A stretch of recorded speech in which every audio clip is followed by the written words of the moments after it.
I have 4 nephews that served, 2 in the Navy, 2 in the Army, all with the Iraq War. The youngest one, who was 19 years old, was deployed in 2005. And November 18th, 2005, actually November 15th, he was part of his troop. He was with the 101st Airborne. Part of his troop was calling for help. So he volunteered to go, and he was the gunner in the top of a Humvee. And as they were responding to the other guys that were calling for help, a suicide bomber came up in a pickup truck and rammed the side of his Humvee, which caused the Humvee to capsize, well, flip over, and he was trapped underneath. He survived another 2 days. My other nephew, his brother, was deployed at the same time in Iraq, and they thought they were doing him a favor by giving him the duty of escorting his body back to, they're from La Crosse, Wisconsin area. And every time that they land, they have to inspect the body and make sure everything's okay with it. And make sure it's who it's supposed to be, yes. Because they go from, he went from Germany, I want to say to somewhere like Andrews Air Force Base or something like that, and then he went from there to Milwaukee. So every time the plane landed, they actually have to open it up and make sure everything's okay. Well, because of that, my older nephew, the brother of him, has had PTSD from it, and he's suffered.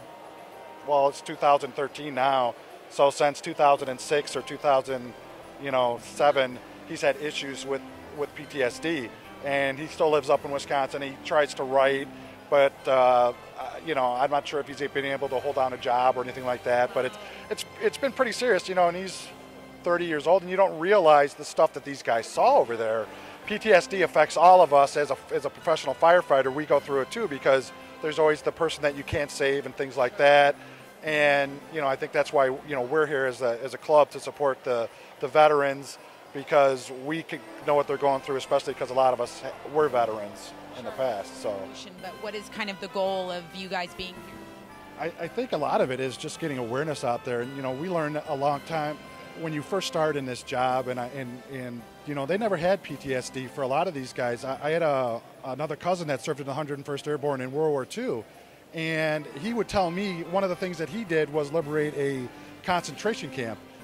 And when Private Ryan came out, we said, "Are you going to go see that?" And he said, "No, it took me 25 years to forget the smell." So these things stick with these guys for a very long time.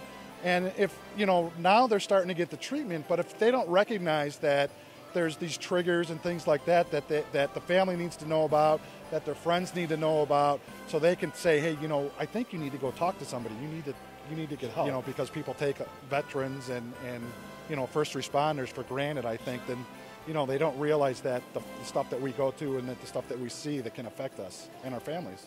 Well, I know that we are all here extremely grateful for your service, and also, all the service people. And I'm glad that you're here during this holiday season, and so we're going to spread some cheer as well as some awareness. And do you just maybe want to tell everyone Merry Christmas? Yes, Merry Christmas. Happy New Year. Thank you so much. All right, welcome.